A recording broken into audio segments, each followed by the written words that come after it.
Drag Race, четвърт миля 402 метра.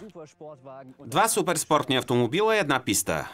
Не ни трябва много фантазия, за да си представим какво предстои.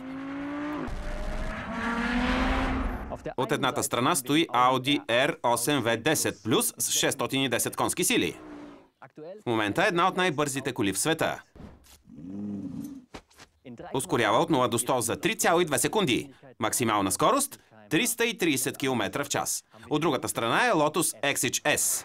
Благодарение на тунинга на Comotec, той не е с серийните 350, а с 460 конски сили. Това определено не е бавна кола. Но как се представя срещу R8, който има достатъчно мощност, за да завърти планетата в обратна посока?